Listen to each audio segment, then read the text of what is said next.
All right, Shalom. It is your brother Iguanathan. First and foremost, I want to give all praises to the Most High, Yahweh, Bahashem, Yahweh Shai, Bahashem, Rakah Kodash. I want to give double honor to the apostles and the elders of Great Millstone. And I want to say Shalom to all the brothers and, of course, the few sisters who are pursuing this truth in sincerity. May the blessing of election be upon your house. Okay, there's a difference between knowing you're an Israelite and being one.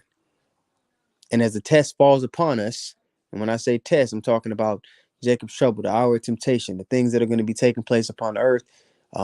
That time when this devil puts things out in the forefront, that doesn't make it so attractive to be or call yourself an Israelite. Right now, you know, it's something that could be appealing, so to speak, to call yourself an Israelite in this time. But soon come to be outright about, hey, this is who I am, this is what I believe. It's going to be something that's deemed treason.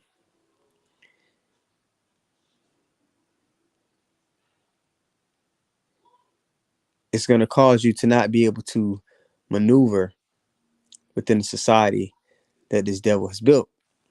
All right.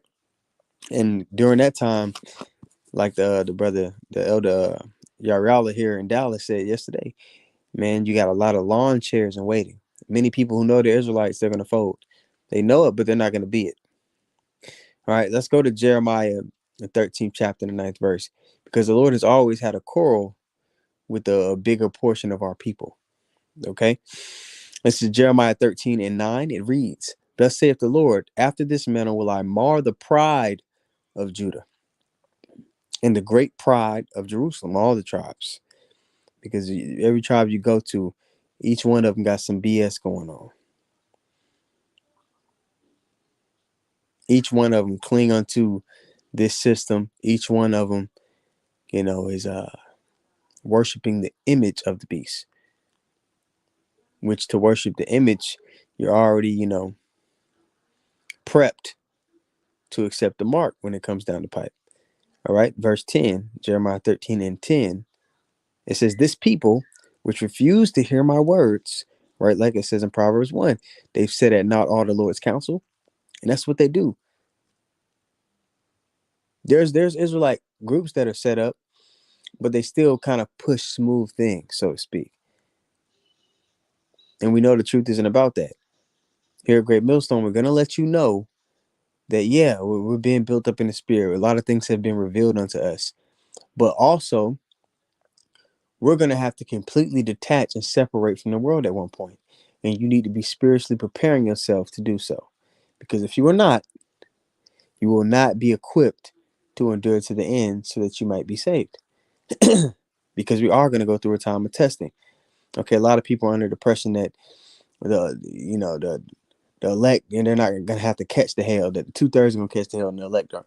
No, the elect catch the hell too, man. Actually, just to back that up, let me go to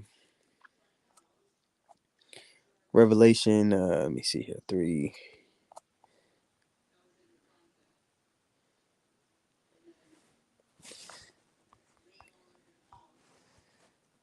Bear with me really quick. Revelation 2, select it.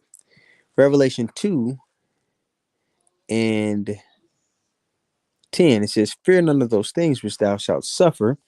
We're gonna suffer. We're gonna be tried, just like it says in Sirach 2 and 1. "My son, if thou come to serve the Lord, prepare thy soul for temptation." Right. Verse 10, Revelation 2 and 10. "Fear none of those things which thou shalt suffer. Behold, the devil, and the man whose coming is after the working of Satan." It's a man, it's a nation of people. All right, like it says in 2 Thessalonians, all right, 2 and 9. 3 and 9. Is it 3 and 9 or 2 and 9? Let me go double check that. Yeah, 2 and 9. All right, so back to Revelation 2. All right. "Fear none of those things which thou shalt suffer. Behold, the devil shall cast some of you into prison." So this is the elect being casted into prison. And it brings it home towards the end of the verse. "That ye may be tried," and tried the same way it talks about in Sirach 2 and 5. Acceptable man, let me just go get it really quick. Sirach 2:5, for gold is tried in the fire, and acceptable men in the furnace of adversity. Right. So we're being tried in this fashion. This is one of the ways some of us will be tried. Right. Revelation 2:10. Fear none of those things which thou shalt suffer.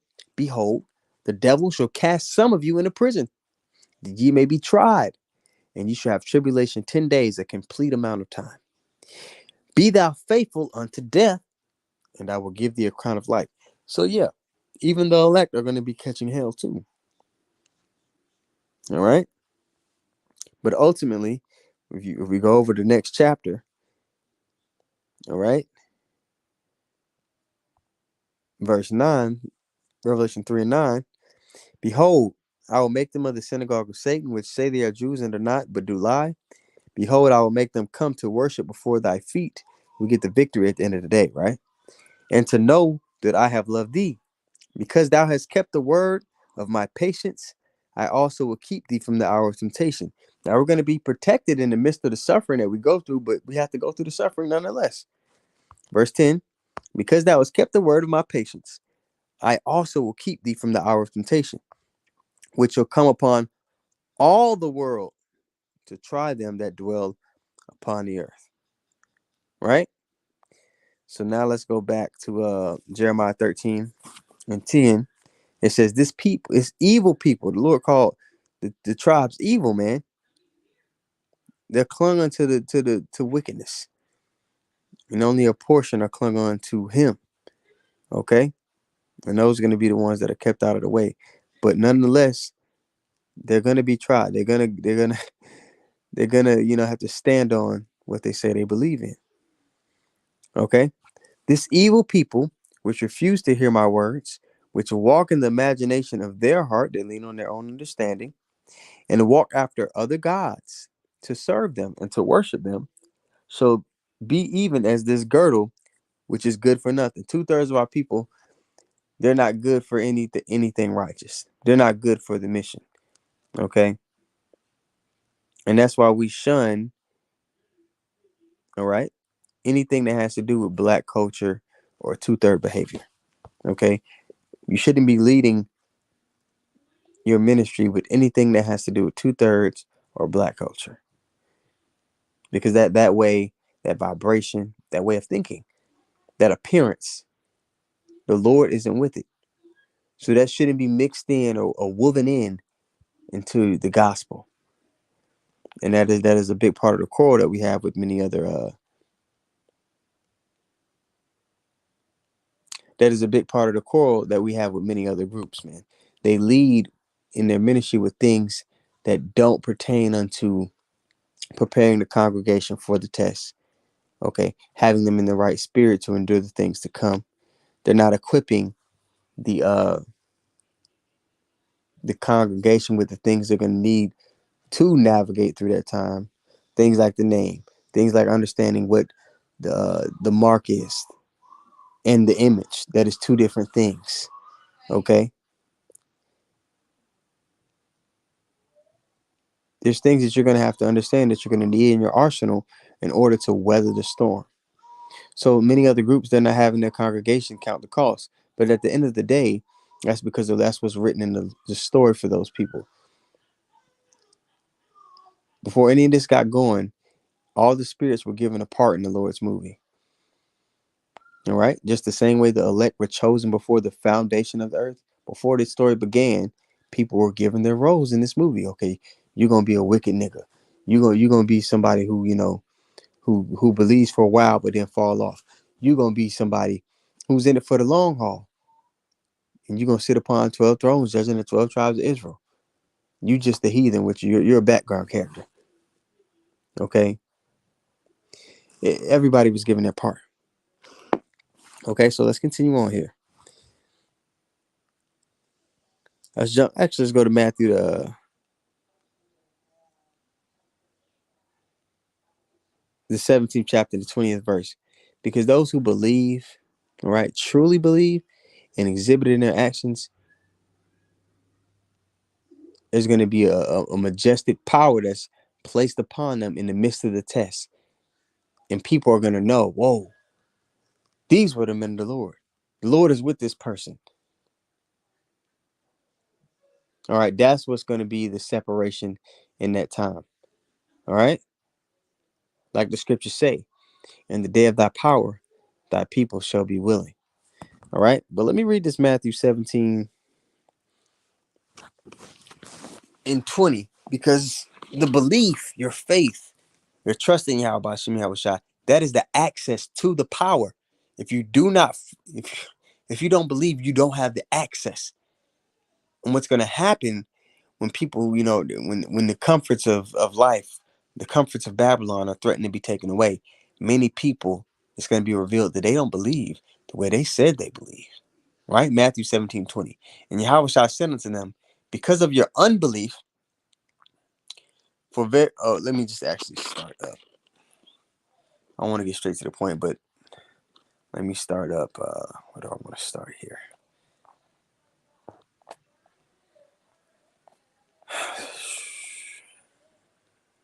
Yeah, just start at 18. Yeah, 18. And Yahweh shall rebuke the devil, and he departed out. So he was rebuking spirits. And we're going to be in the book of Acts all over again, right? Here in this time. And Yahweh shall rebuke the devil, and he departed out of him. And the child was cured from that very hour. So there's going to be a lot of healing that's taking place. Because you got to remember, there's going to be people that believe that just didn't know better and they took that juice. Right? And they're going to believe and hey, the Lord going to put the spirit on some brothers to heal a lot of those people. Huh? There's going to be a lot of healing that's taking place because pestilence is one of the scourges that's sent for amendment. And some believers may get caught up in pestilence in particular things. But the Lord is going to have that as an example to show his power, that he's with particular men, that his strength is and his power is the only way. Just like in John the 9th chapter, right? There was the blind man who was made blind for the sole purpose of, it being made manifest that Yahweh Shah was who he said he was. He was the Son of God, the first spirit ever created. Let's go get that John 9 really quick. Okay, because you read it, right? It says this, John 9 and 1, we'll start at the top. It says, and as Yahweh Shah passed by, he saw a man which was blind from his birth. He was blind from his birth. He was born that way. And his disciples asked him, saying, Master, who did sin, this man or his parents, that he was born blind? And just as a quick side note, this is also a scripture that you could use when proving reincarnation or regeneration, as the scriptures call it. Because remember, in verse 1, it says he was born blind. And in verse 2, the disciples, they're under their understanding that this is a judgment sent from the Lord that this man was born blind. So the question they ask, who did sin, this man or his parents? Well, a fetus can't sin, right? So what are they talking about? They're talking about this past life that this man lived.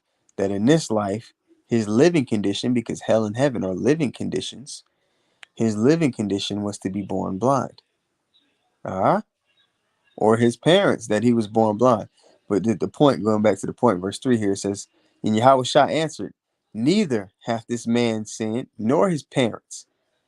So Yahweh Shah didn't correct them and say, what are you talking about? He didn't, you know, that's not how life and death works. That's not how judgment works. He didn't correct them because there was no correction needed to be had. They were in the right mindset.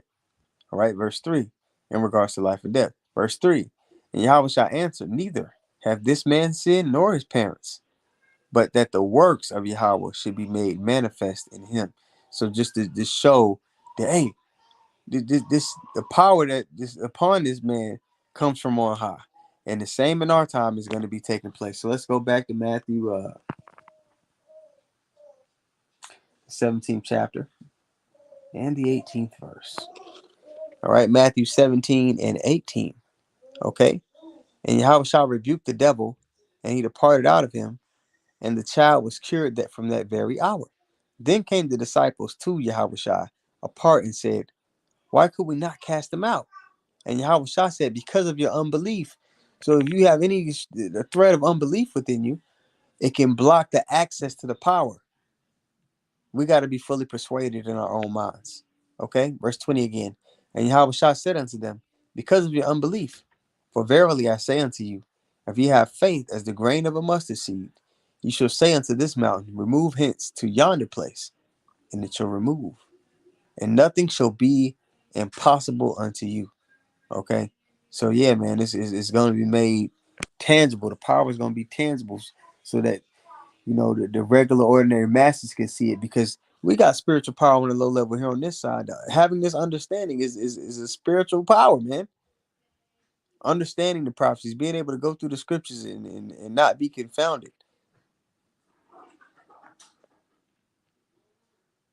being able to truly pray to the Lord, calling on the right name, and having that access, having that contact line to the Most High. That's a beautiful thing. That's spiritual part, and we see the beauty in all these little intricate things right now. Those who believe, right? But the power that's getting ready to be upon the earth, the unbelievers are going to see it. Okay? John 3:18, it says what? He that believeth on him is not condemned, but he that believeth not is condemned already, because he hath not believed on the name of the only begotten Son of God. Let's also go to 2 Thessalonians 2:11. It says, and for this cause, let me see all that. Salaki, guys. Let me go back to John 3:18, because I didn't read 19. Getting a little ahead of myself. Let me go back to John 3:18. We'll start at the top. It says, he that believeth on him is not condemned, but he that believeth, Salaki, he that believeth on him is not condemned, but he that believeth not is condemned already, because he have not believed in the name of the only begotten Son of God. And this is the condemnation, that light is come into the world, and men love darkness rather than light, because their deeds were evil. So yeah, a lot of people that know they're Israelites, they'll shun the name, they'll shun particular things, because at the end of the day, they're not operating in a righteous fashion.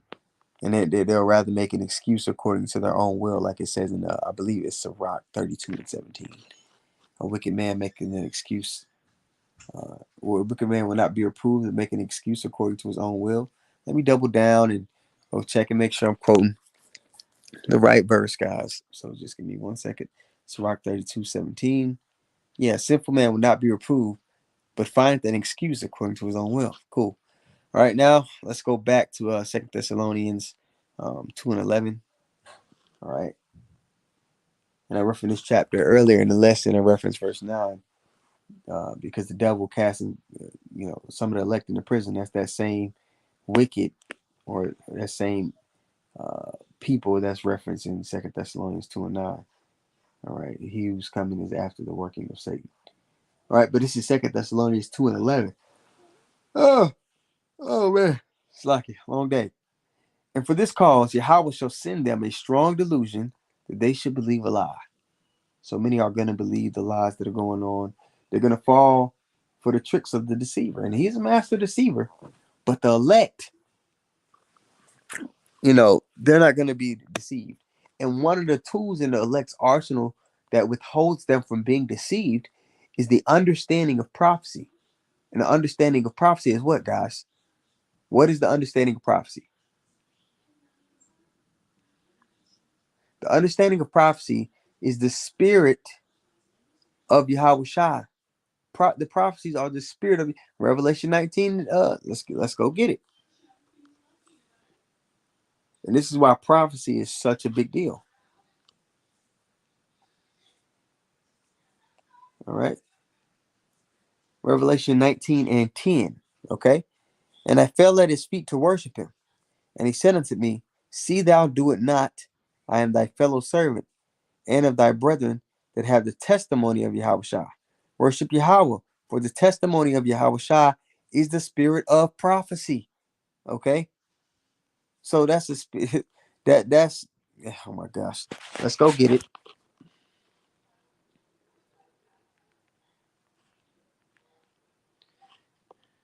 It's Sirach 39:1. All right, Sirach 39:1. It reads, "But he that giveth his mind to the law of the Most High," the law, the law, the law. That's what a lot of these groups teach. But if they were sincere about that, what would they also be occupied in? And is, let's start at the top. Sirach 39:1. "But he that giveth his mind to the law of the Most High, and is occupied in the meditation thereof, will seek out the wisdom of all the ancient, and be occupied in prophecies."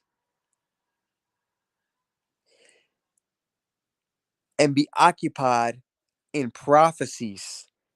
He will keep the sayings of the renowned men, and where subtle parables are, he will be there also. He will seek out the secrets of grave sentences, and be conversant in dark parables. You see, the Lord gives you a checklist to discern who's who. There's certain things that the elect are going to be into. There's certain things that the wicked are going to be into. There's certain things that a sincere man will exhibit in his speech and in his actions. And there's certain things that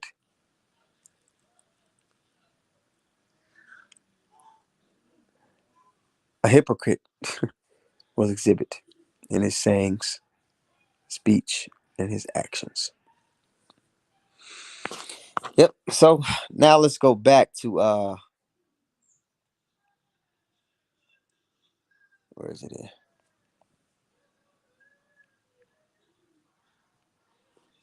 I think I finished that Second Thessalonians. Now I want to go oh man, fighting. I want to go to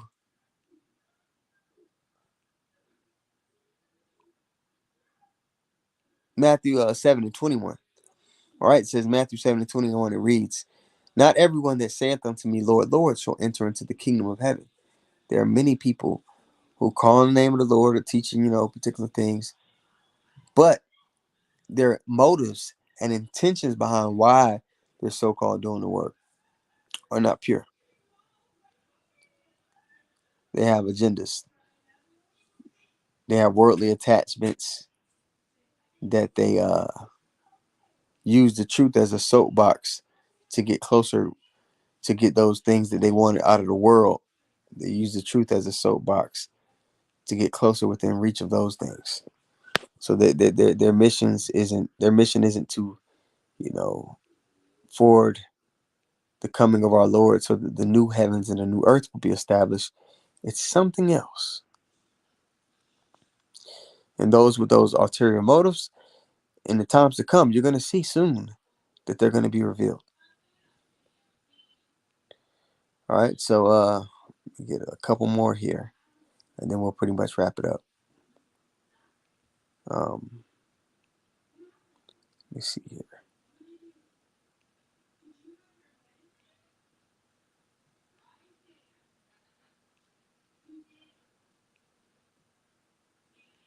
All right, so it's 2 Corinthians 6 and 14. All right, so this is why we can't, this is one of the reasons why we can't come together and have a whole unity camp. Just like it says in 1 Corinthians 1 and 10, we're commanded to all speak the same thing as well. But I also want to read this here in 2 Corinthians, the 6th chapter, and we'll start the 14th verse, right? It says, "Be ye not unequally yoked together with unbelievers." There are people who don't believe what we believe. We know what the MOTB is, all right? There are many who don't. There are many who don't believe it, even though they're teaching people they're Israelites. We know, right, that there is going to be a Jacob trouble. Some people that teach there's not going to be. Isn't that something? Can we come together with them?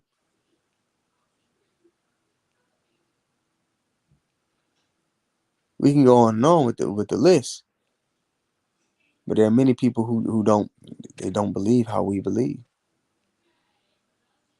right? "Be ye not unequally yoked together with unbelievers. For what fellowship hath righteousness with unrighteousness? And what communion hath light with darkness? And what concord hath the Mashiach with Belial? Or what part hath he that believeth with an infidel?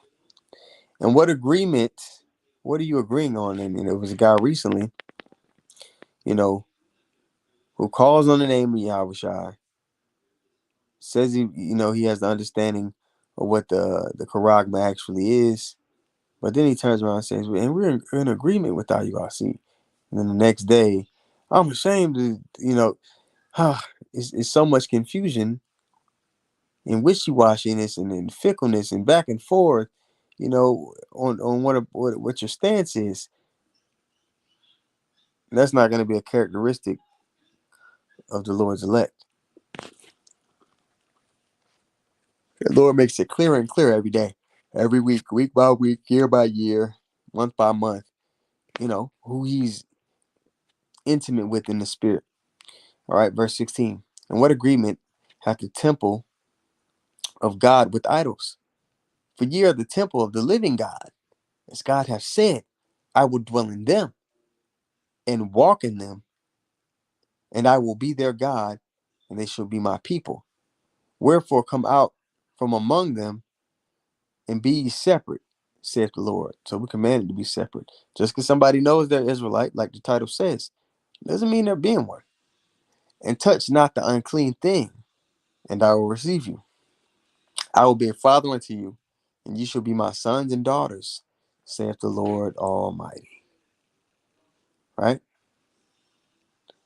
So just a quick lesson, man, before I lay down and get up, go back to this plantation. Lord willing, when it's edifying, I'm gonna premiere another clip from camp, a couple of clips, clip from camp, and in the morning I'll be premiering another clip from the Passover service. So Lord willing, those are edifying to you all as well.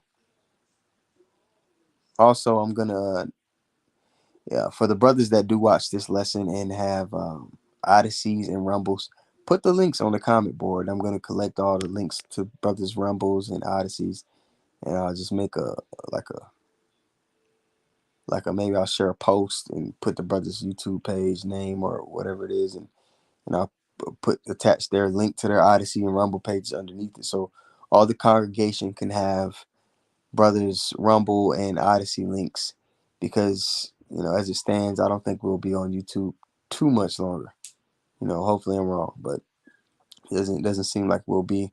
So you're gonna have to be in the loop as to where to go listen to the men of the Lord when the YouTube thing goes down. So with that being said, man, I want to give our praises once more to Yahweh Bahashim, Yahweh Shai Bahashim Rakakadash. I want to give double honors to the apostles and the elders of Great Millstone. And I want to say shalom to all the brothers and, of course, the few sisters who are pursuing this truth in sincerity. All right? May the blessing of election be upon your house. Shalom.